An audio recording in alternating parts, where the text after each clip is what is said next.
നമ്മുടെ വീടിനും പറമ്പിനും പരിസരത്ത് കെ.എസ്.ഇ.ബിയുടെ കമ്പി പോകുന്നതിൽ തട്ടി ആളുകൾ മരിക്കുന്നത് പതിവ് വാർത്തയായി മാറിയിട്ടുണ്ട്.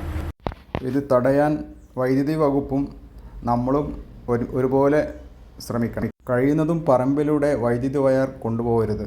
അഥവാ കൊണ്ടുപോവുകയാണെങ്കിൽ അതിന് പ്ലാസ്റ്റിക് ഇൻസുലേഷൻ കൊടുക്കണം. അതുപോലെ വൈദ്യുതി കമ്പി പോകുന്ന ഭാഗത്ത് നമ്മൾ മരങ്ങൾ വെച്ച് പിടിപ്പിക്കരുത്.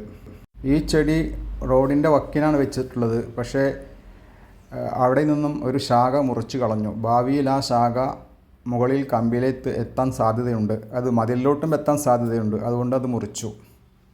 അതിർത്തിയിൽ വെക്കുന്ന മരങ്ങളുടെ ശാഖകൾ ഇങ്ങനെ മുറിച്ചു കഴിഞ്ഞാൽ അയൽവാസികൾക്ക് അതുകൊണ്ട് ഉണ്ടാകുന്ന ശല്യങ്ങൾ ഒഴിവായി കിട്ടും.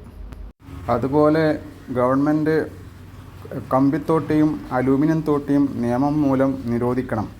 പകരം താഴ്ഭാഗം 3/4 ഭാഗവും മരം കൊണ്ടോ മറ്റോ ഉള്ളതായിരിക്കണം.